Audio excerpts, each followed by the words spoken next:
warahmatullahi wabarakatuh. Nama saya Yujika Afira. Di sini saya ingin menyampaikan sebuah materi tentang komunikasi verbal, non-verbal, dan tips menyeleksi informasi.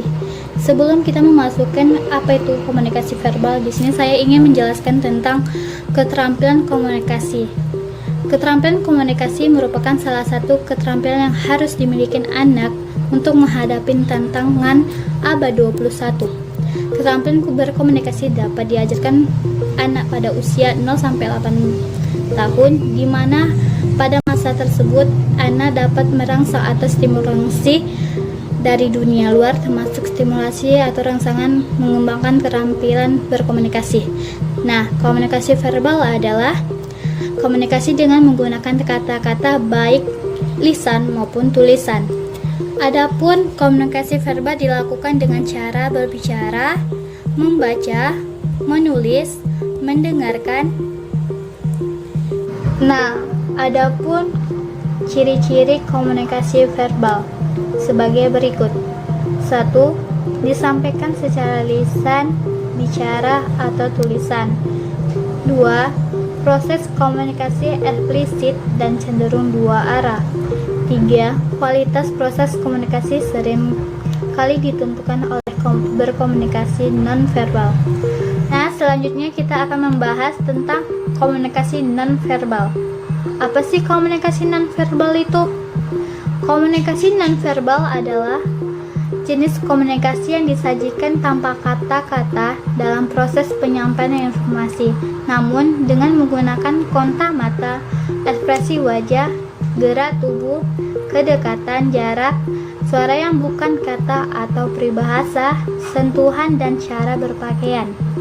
Komunikasi nonverbal adalah hal yang sangat penting untuk diperhatikan dalam rangkaian pencapaian keberhasilan pelatih, karena para peserta didik latihan tidak hanya memperhatikan kata-kata yang diucapkan oleh pelatih, namun juga mencermati lambang-lambang lain selain kata-kata. Bagaimana seorang pelatih menampilkan diri dari segi pakaian, sikap, nada, suara, aspek waktu, pengguna fasilitas pelatihan, yang termasuk ke dalam bagian dari komunikasi nonverbal yang harus dikelola dengan baik. Nah, masuk pembahasan selanjutnya tentang tips menyeleksi informasi. Bagaimana sih menyeleksi informasi dengan baik?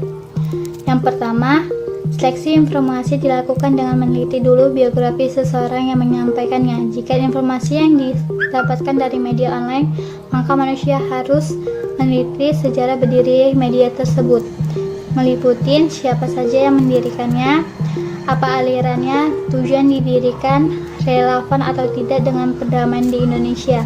Standar seseorang yang menyampaikan informasi yaitu menyambung dari sumber primer.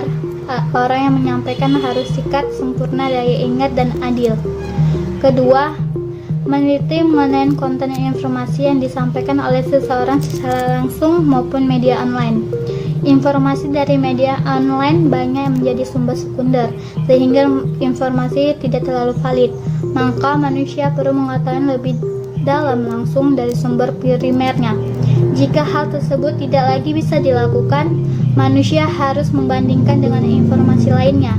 Informasi tersebut harus selaras dengan sumber-sumber lainnya yang terpercaya. Dengan kata lain, tidak bertentangan dengan informasi dari sumber yang terpercaya. Ketiga, menyimpulkan dari seleksi yang telah dilakukan, lalu dibuat kategori-kategori yang mudah. Dalam tahap ini, media-media menyebarkan informasi terpercaya dan hoax akan mudah diidentifikasi dengan baik, sehingga umat manusia tidak menerima begitu saja informasi-informasi yang datang kepadanya. Jika manusia aktif dalam menyeleksi seperti itu hal ulama yang zaman dahulu, maka seperti yang dilakukan Imam Bukhari, Imam Muslim, dan para perawinya, maka penduduk Indonesia tidak akan mudah terbawa arus informasi yang menyesatkan dan tidak pula menebar informasi tersebut. Sekian dan terima kasih. Assalamualaikum warahmatullahi wabarakatuh.